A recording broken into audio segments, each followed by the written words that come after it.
탄핵 발의가 통과된 것이죠. 그 한나라당은 처음부터 저의 당선을 인정하려고 하지 않았습니다.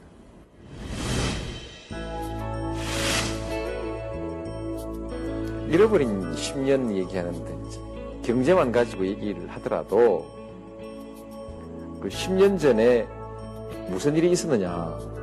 우리 경제가 엎어져 있었습니다. 김대중 대통령의 국민의 정부가 5년 동안 엎어진 경제를 일으켜 세워놓았죠. 참여정부는 이제 그 뒤를 이어서 갔는데, 존경하는 국민 여러분, 경제가 어렵습니다. 몸이 허약해진 사람에게, 중병에 걸린 사람에게 주사 몇 대로, 영양제 몇 대로 당장 일으켜 세워서 걸어라, 뛰라 이렇게 할 수 있다고는 생각지 않습니다.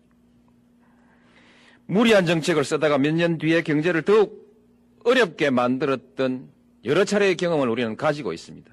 다시 이와 같은 어리석음을 범해서는 안 된다고 생각합니다. 원칙이 아닌 것은 원칙으로 바로 세워나가야 합니다. 어렵다는 이유로, 당장의 발등에 불을 꺼야 한다는 이유로 이와 같은 원칙을 포기하는 일은 없어야 합니다. 경제가 파탄이 났다고 하는데 5년 내내 경제 파탄이지 않습니까? 유행이지요. 경제 파탄. 말도 안 되는 얘기죠. 올 여름에 인천공항을 거쳐서 빠져나간 사람들, 그 사람들이 해외 가서 쓰고 온 돈의 규모는 사상 최대 아닙니까? 그것이 우리 경제를 적실하게 표현한 것은 아닐지 모르지만은 우리 국민 경제의 중요한 한 지표인 건 맞죠.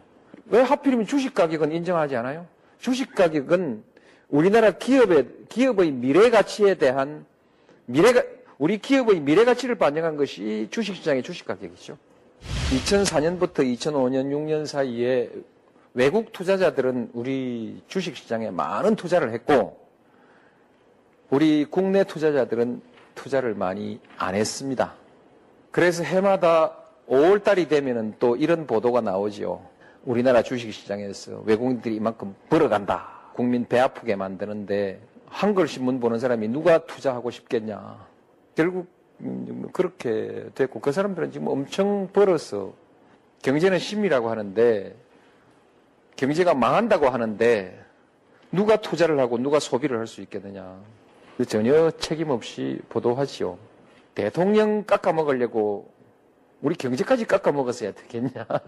제일 중요한 것이 일자리라고 할 수 있는데요. 경제 성장 몇 % 되고 수출 얼마 되면 일자리가 늘어나는 것 같지만 그렇지 않습니다.